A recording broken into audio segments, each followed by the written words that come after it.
Hi, everybody. This is another episode of Fireside Chats by Consensys Lab as part of our Build It and Ship It hackathon. I have today with us Jim Babb from Part&Sum. Jim is many things, which we'll get into, but we're specifically going to talk today about how to test your ideas before you end up pouring more resource into making them to get better signals on what might work. Jim, let's start off with, what is Part&Sum? So Part&Sum, we call ourselves a digitally native strategy firm. I think what makes us different than other innovation and strategy firms out there is we kind of think high and low. A lot of these words are very jargony, but we call ourselves full stack strategists in that, we think very high level about either an opportunity in the marketplace or how what a product might be or a brand might be that fits in that space. But also we know how communication works today, and all the platforms and everything from Facebook, Instagram, Google, all the big duopolies, how to actually use those tools to build things quickly and to see, basically the world as it exists today. There's so many ways of there's only so many ways that you can actually launch a product when you actually get it out there. And so we actually start with a lot of the tactics and strategies you would use to launch something, and we kind of reverse engineer and work from the bottom up to make sure that whatever you're actually building is the right thing. So Part&Sum, people come to us basically for three different things. They come to us for innovation and insight, so help figuring out commerce opportunities and validating them, ongoing marketing strategy. So once you actually launch that, thinking more how you grow and test and build long-term, using sort of agile, lean startup methodologies to grow something that's actually out there. And then tactical execution support. So how do you actually connect the data and the pieces of all these marketing platforms and systems to build something today? That's great. So what kind of, we won't talk about, we'll get down to the nitty gritty for our participants pretty soon, but what kind of clients do you think mostly are using this right now, or kind of looking for this kind of help? I mean, it's still, I'd say, even though more and more enterprise and large scale companies are trying to do this, it's just a lot of their silos and practices don't necessarily allow for this type of quick thinking, but we've seen it, it's happening more and more. I'd say one big area that's it's rapidly disrupting is media, just because they already have the audience, and so they're looking for ways to do things with their audience. And so we're seeing a lot of, as sort of the bottom falls out of digital advertising revenue for publishers and media companies, they're looking for other revenue streams, so direct-to-consumer businesses, or subscription services, things like that they can launch because they already have the relationship with the audience, but they don't necessarily have a business model that fits for them today. So it's like organizations that want to move at the speed of a startup and want to start with direct relationship with their users or customers. Does that feel like Yes. the right sweet spot? Yeah. That's great. Okay, good. Because that's, I think, what the realm of our hackathon is essentially looking for. Try to build something as fast as possible. Try to test it with a group of people as quickly as possible.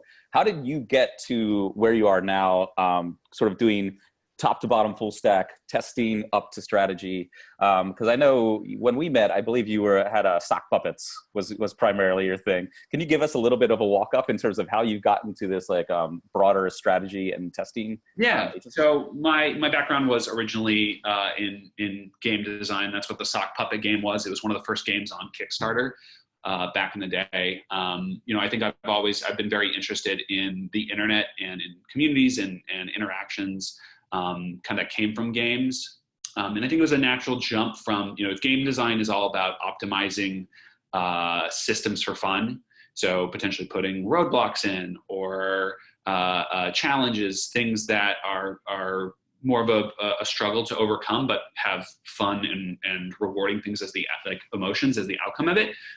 Business and digital systems and user experience are more about simplifying, making things streamlined, easy, or adding other things in to be a brand or other types of mechanics that create emotion or a concierge service. Like we talk about service layers on everything now, and that is brand in my mind. So the game design kind of naturally fit with that because you're designing artificial things into a system. And today, we've kind of already, I feel like we've gone through the user experience sort of hierarchy of stripping everything down and being as simple as possible. And I think there's a lot of, that was kind of the first wave of more recent digital brands. But now as we're looking forward the next level, you can design it's the Wild West still in terms of designing mechanics and things that add additional feelings or what we would call brand as a traditional marketer to them is you can design anything you want with digital systems. So that's kind of how I've come at it from my background, is just starting with games and then started to apply that to experience more broadly, and sort of still the game design tendencies fit with how we think. And I think it fits with how we think about testing as well. Because when you have a game, and I've taught game design before, it's not necessarily, even if you're doing a board game, it doesn't have to be digital. Oftentimes what you do is you make your prototype, you make the most simple version of it possible. And because, if you have a board game, you're not going to be there always to tell someone how to use the thing. So as much as possible, you create your rule system, you step back and let people engage with it, and you watch, and it's about watching how they interact with each other outside of the game, because the game itself is kind of a little magic circle bubble that people are engaging inside of, but they deal with each other and they'll have their own notes to you, and they'll have notes with each other as they're playing, and they're interacting with it, and where it breaks and where it works and where they have fun. And that basically is a microcosm of what a business is today as well. And so the same methodologies work for testing those systems out and thinking through them. So how could you walk me through some of those games? I think I have a couple of those games on my shelf, but maybe could you take us through? I think what would be good to see is, how do you start to test complex systems with customers in really low fidelity ways and get some feedback on that? Right. So I think you start with your hunch, right? You have something baked in your head, and you need to get it as full and complete as possible. The pieces that matter. Right? There's a lot of things that don't matter when you start listing out features of a product, but you got to get to what's called a core mechanic in game design. But the same things, I'm not sure what you call it in traditional product, but you get to that MVP type thing. But what are the real important pieces? Because a lot of those end up being not important, right? Users, logins, and flows, and the stuff that you do need when you go live. But those aren't the things. Those are a lot of out-of-box stuff. So if you strip away all the out-of-box things that you're going to build, what is the real value for the end user and or customer or whoever your persona type person is? And like, how do you strip that down to get to the meat of it as soon as possible? And we'll get probably into how you do this sort of through marketing tech. But a lot of it is if you think of the value proposition, what is the thing I'm doing and what's valuable about it? And in a game design, that's like the loop. Everyone's turn does one thing. So if you strip it down to that thing, is that thing fun in a game design? But in a product, it maybe is this thing, can I live without it in sort of the classic product market fit? Is it something that makes my life better? And that's what you want to test first. So you try to, if you find a way to do that, and it can be through paper prototypes, it can be, I've helped people with new dating apps where it's really, taking photos of and printing them and handing them to people, and people sorting through it and doing different style, like using paper as an interlay before designing any technology. Because again, you're trying to just get at how people view in something, and you'll learn, and you can try, instead of doing this photo first, we'll do this photo first. Or instead, you don't get a swipe through them. You have to acknowledge something. There's something you have to do on one photo before you go to the next one. And you basically for the first few tests, you are the smoke and mirrors and tests. You are the technology, you are the computer on the back end, and the physical things are the interface. And you want to do that, as a way of just like testing stuff, because you have the maximum.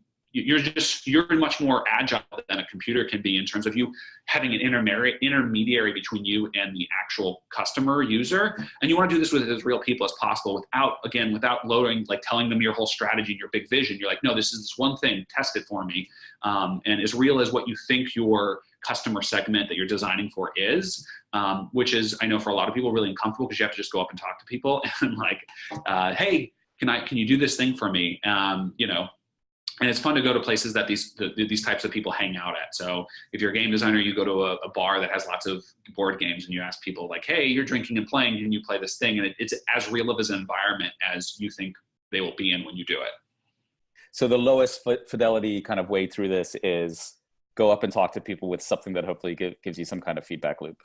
Right. You want the thing. You want what's that valuable thing. You don't want to go in and pitch them because then they go into their own mind. You need something to look at. You need something to interact with. You need something that is as real as possible. And again, like as you get like your fidelity goes up as you increase your working on the thing, but doing it in your own head and putting everything into something without creating that feedback loop of real person, not knowing your whole like, so I've been pitching this thing. I have, you and me are working together in this lab, and you know everything I'm trying to do. Come use my thing, like, or I'm also a product. Like, you want someone that's not in your mindset, right? You don't want someone that's just like you to look at your thing. You want someone that's like the end customer. Which obviously, this is so often that I see so many digital products designed for, you know, developers and digital makers, because that ends up being what we're all around and we're thinking about all the time. But real people have other issues and other problems that if you're designing for them, you need to go talk to them and you need to put the stuff in front of them. Do you have any examples from your development of either a game or a product or anything like that where you've done something that low fidelity?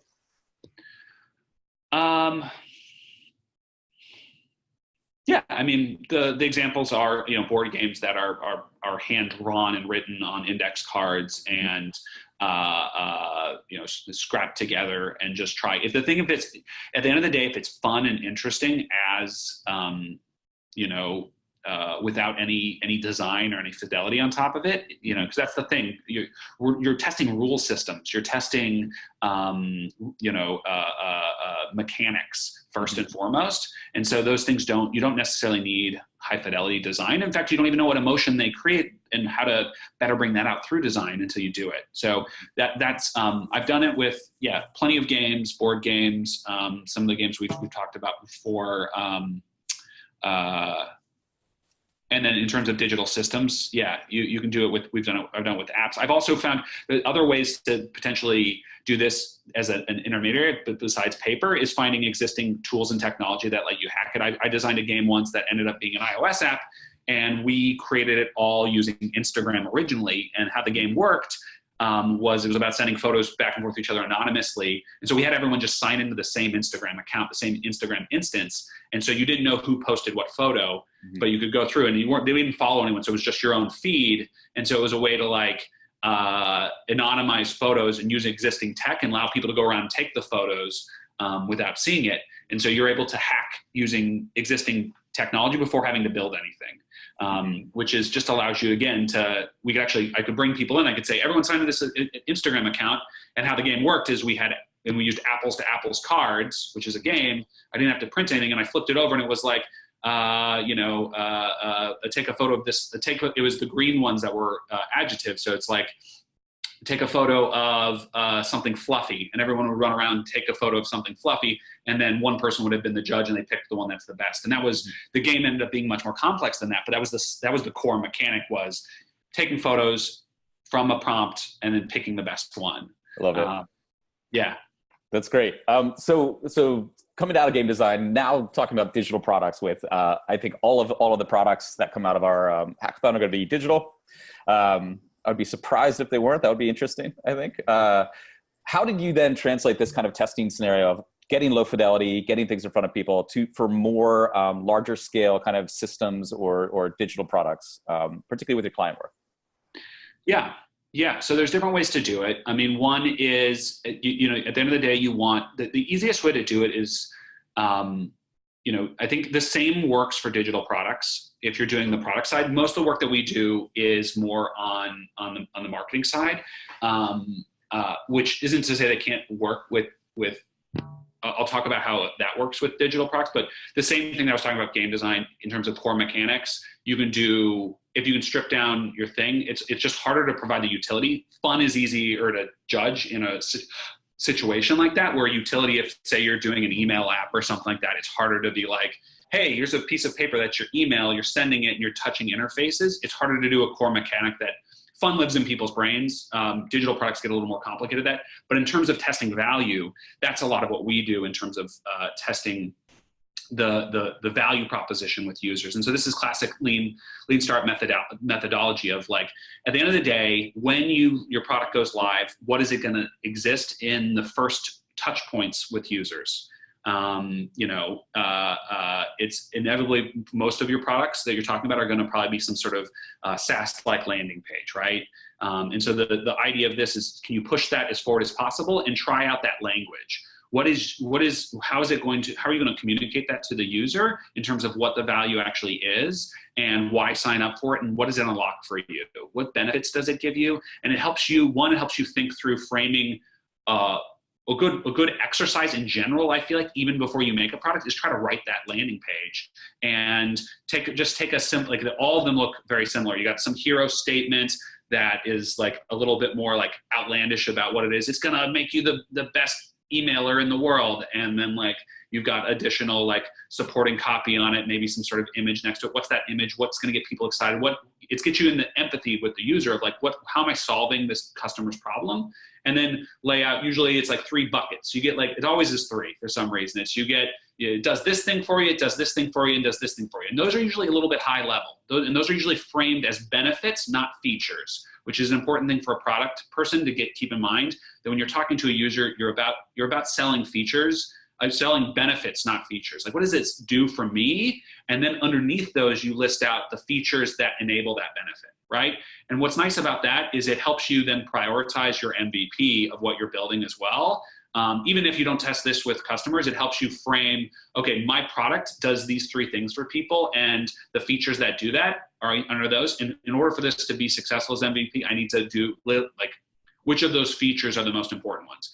That page, if you slapped on some design, again, that could be printed and shown to people. That can be on an iPad, shown to people, and you talk about it. Like, go talk to that person that this is supposed to solve problems for.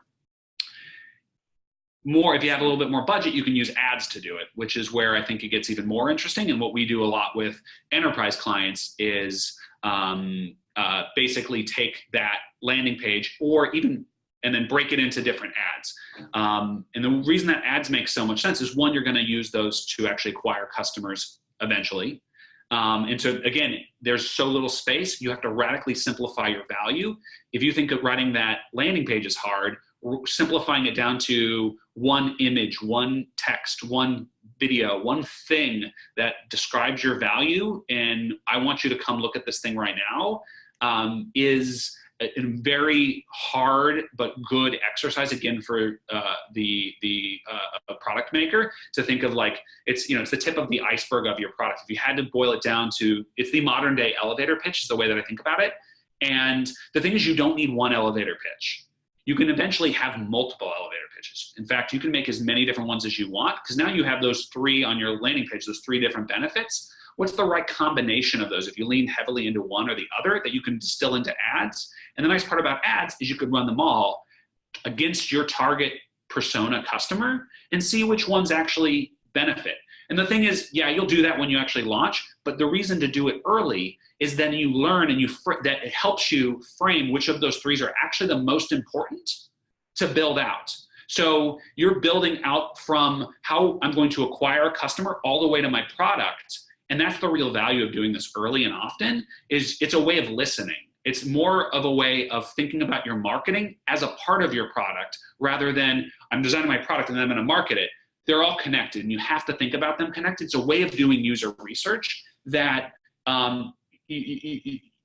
that allows you to better understand the thing that you're building. Even if the user never actually sees the thing you're building, you're still framing the thing that they're going to see, because that's long-term how someone comes in and how they're thinking about the thing describes the value that they get it, right? There's one thing I've heard recently, that people that buy IKEA furniture value the IKEA furniture so much more if they build it themselves than if they just got it. And I think that makes a lot of sense when you're thinking about how someone comes into your product And if they've been built value all along the way, and they've been told that this is the key benefit that solves their problem all the way along, and then your product actually solves the benefit for them, they are much more sticky. You'll have a longer LTV. You'll have a longer connection with them. And again, that's just where you're starting from. It's still the MVP. Eventually, all those things, those benefits that you have are going to build up and make that even more robust. But this helps you get to where to start, because that's the hardest part of going from 0 to 1 is what's the one. Because if you build out the wrong one, then do you need to strip back down? Do you need to go? Like, then you get these pivots, and am I confused? Is this actually the right value? Is it not? And you want to set yourself up for success as much as possible to be able to like make sure the thing you're building is valuable from as close to day one. And a lot of it may be that you learn from it is I need to build enough. I need to have 2 features, 3 features to make this thing like MVP is not just bare bones. It is the minimum viable thing. And sometimes that's depending on what you're building, it needs to be more robust than not, right? It's not just a smoke and mirrors prototype. It needs to be big enough, but you'll learn that through, okay, these two benefits work really well by themselves. And when I combine them and over promise, that's where it really unlocks. And so I have to get there before I really launch. So sometimes you learn hard lessons that you have to push your work further before it actually makes it valuable. But that's great. You learn that before you do it. Yeah, I love that. Not going too far as well, because if you go too far, you have to backtrack to figure out what went wrong.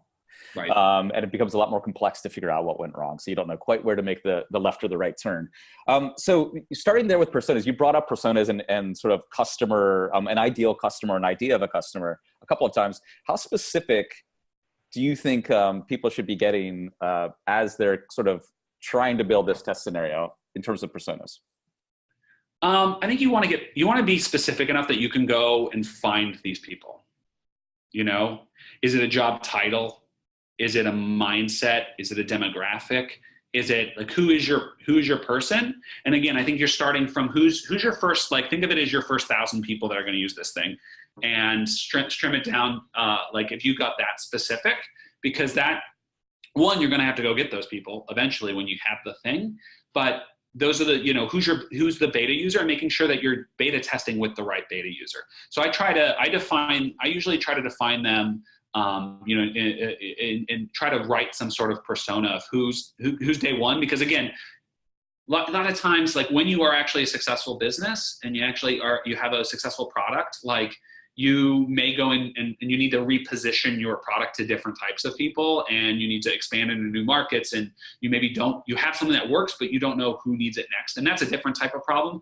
When you're starting, you want to eliminate as many variables as possible. You want to lock down, if you don't know what your product is yet, you need to know who your customer is first, all right? And you design the product for them. Because if you don't know who this is and you don't know this is, what are you doing? Like you're just like making stuff. So you want to lock down out of your as many of the elements of making a product as possible, so that you're able to A/B test with one set of user and then eventually you're like, maybe this doesn't work for them, my idea. Then you can go try another user. Like, okay, maybe I learned, because you'll learn stuff along the way, and it's okay to move your customer around, but as focused as possible. Because you know, the hard part is if you're saying, I'm going to make for a mass audience, and that's the real vision of my product. That's great, and you should like do that. But day one, you're going to go to someone first and solve their problem first. And that's the first thing you want to do. You can keep in mind that, like, okay, I'm going to solve them, and then maybe this feature isn't as important as we grow up, and that becomes more of a product strategy and an evolution thing. But really, when you're in that really early stage, it's very important to really define who and what this unlocks for them. Otherwise, you won't be able to unlock it. What are some other ways to get feedback around that? I know we had originally talked a little bit about content market fit, a little, the ability to get signals from other things. You've written about using Facebook ads and things like that. How do you test signals now that you've radically reduced down into a simple value proposition that you have a hunch about? You've simplified and reduced down to where you have a couple clear ideas of who you think your customers might be. How do you then, I think this is moving us towards the MarTech stack and marketing, figure out whether those people respond to this? Yeah, I think, you know, again, I like to think about I like to play everything out. is the way that I do it. I think of it as a game. Like, okay, what will I do? What will I do if when I'm ready to launch this product? Okay, can I start doing some of those things right now? Can I start doing them now? And the reason to start doing now is I can get early signal that will hopefully help me work on the product. You want to balance it because you have to build the product and you don't want to distract yourself. But this is where potentially bringing in a partner that maybe knows marketing better than you and like integrating those things from the beginning. And it could just be as easy as starting a blog or a Twitter. And a lot of those things are the reasons that people do Kickstarters and things like that as well, is ideally, one, you're getting a community of beta users that are bought into your vision of the thing early. Now, where you give away and what you keep, what you don't, in terms of what your product features are up to you. There's pros and cons to being openly transparent about what you're building and not, especially if no one else has done it. But if you think someone's going to steal your idea, you can be as protective as not. But I think like a big piece of it is, can you start feeling can you at least start talking about the benefits, even if you're not talking, again, that's a reason to maybe not talk about the features, is you don't necessarily have to talk about the features, but people, can you find people, can they engage with you around your promise of solving their problems for them? Because then you can let them into the fold, because then you found people that are actively looking for this solution to incorporate into your working together with them, which is just sort of a natural way of working. That's the way to do it organically.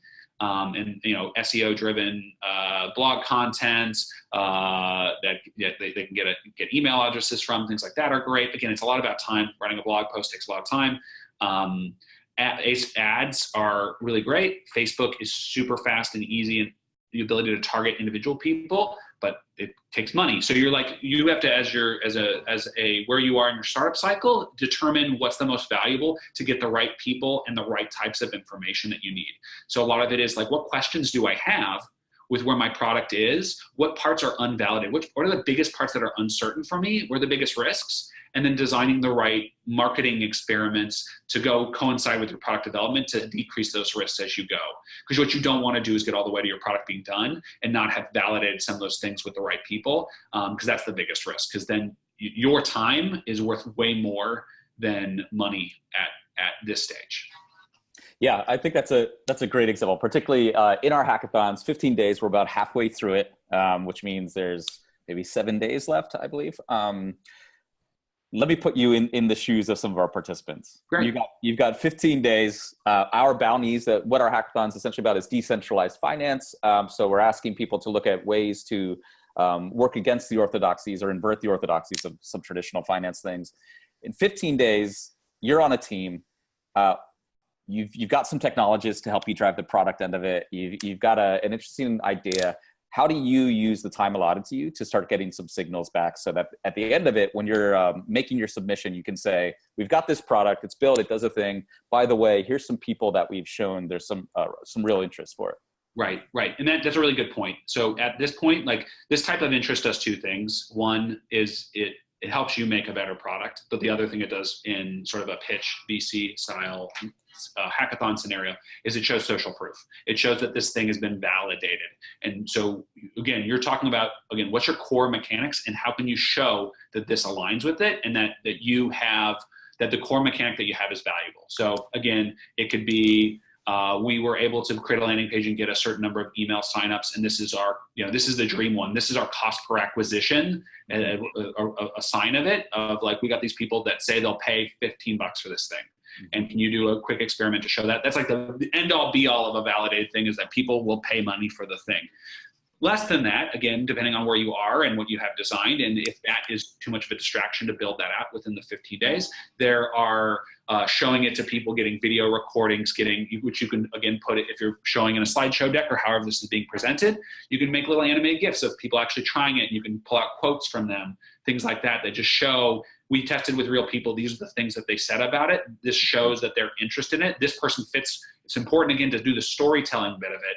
This person fits with our customer, and shows that you just didn't test it with another hackathon member, because they're already thinking about this stuff. They think about, I think the biggest challenge with a lot of the area that you play in is it's really complex and really heady for people. But if you really simplify it down to the value that it solves, and you find someone that needs that, that's again what you're trying to do, and trying to prove that you've done that without showing them how the sausage is made, which is the really complicated piece that most of Americans can't wrap their head around, and just honestly don't want to. So that's traditional finance, let alone the innovative stuff that you guys are doing. So like I would say like that's where you want to like be able to test that and gather as much any of those types of feedback and frame them. It's all about framing the feedback in the one, we learned this. Again, there's a good thing to probably put into any presentation is that we learned and we pivoted based on this knowledge that we got. So I'd say another thing that in general,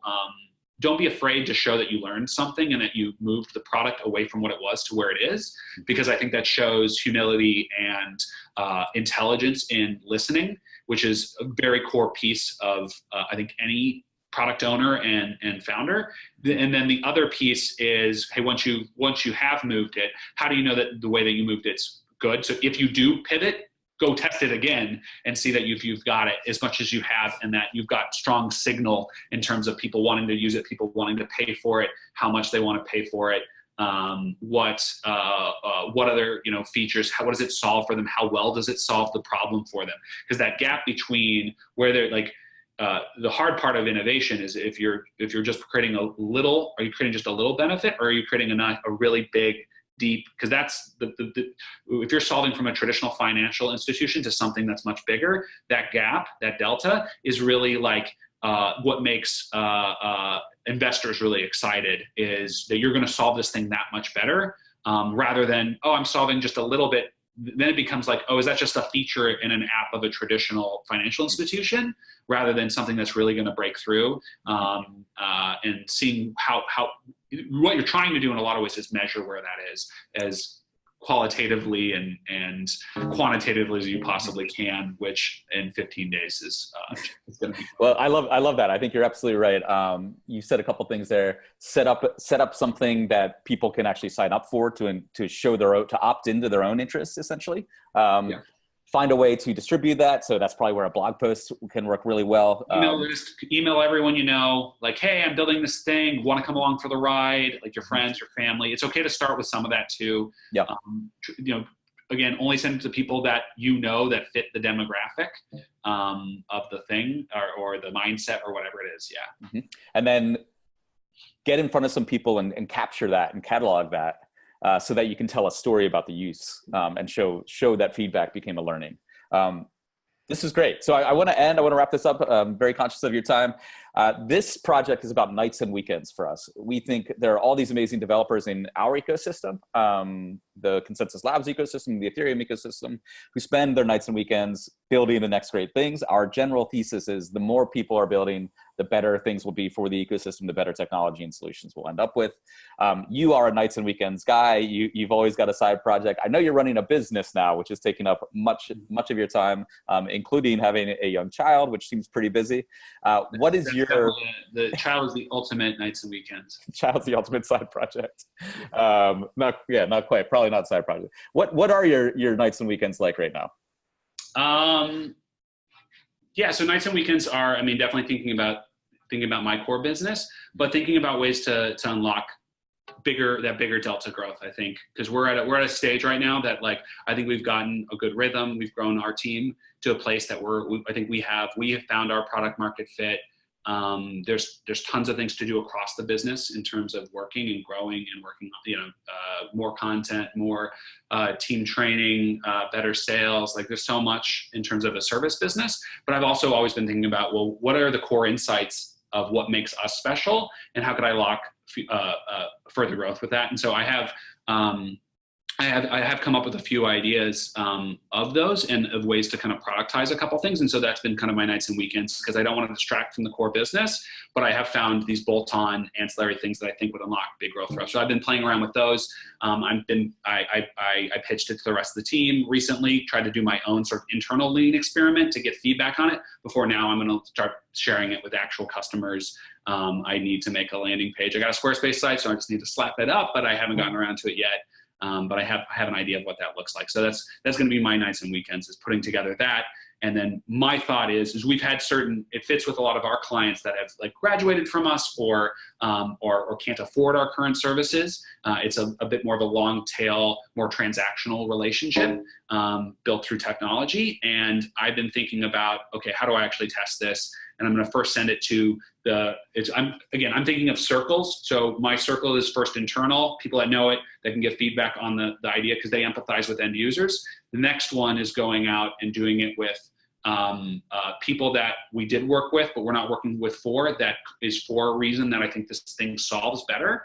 And then the next circle out is brand net new prospects for the thing that I will try to validate with them. So I'm validating it in several phases. And I think it's okay for you to think of I think a lot of nights and weekends, it's like you don't have to do it all at once. There is no moment there like product market fit, got it, blast off. No, it's every single step along the way. It's more about getting yourself in the cycle of this stuff and rhythm of it and doing it at the right moments that fits with your nights and weekends. So nights and weekends, once every month, if you've got your right phase in 15 days, a little bit faster than that. When do you get your feedback and where do you get your validation repeatedly so that you're course correcting and learning along the way so you don't get too far out? A lot of this is about preventing yourself from sinking too much time into something. I love that. That sounds great. Circles is a brilliant, I think, idea for that as well. Jim, thank you very much. Yeah, thanks so much. Yeah. This was a lot of fun and excited to hear what you're up to. And thanks for giving some insight to our participants. Yeah, good luck everybody with the hackathon. I'm excited to see what comes out of it. Great. Thank you. Well, take care. Bye.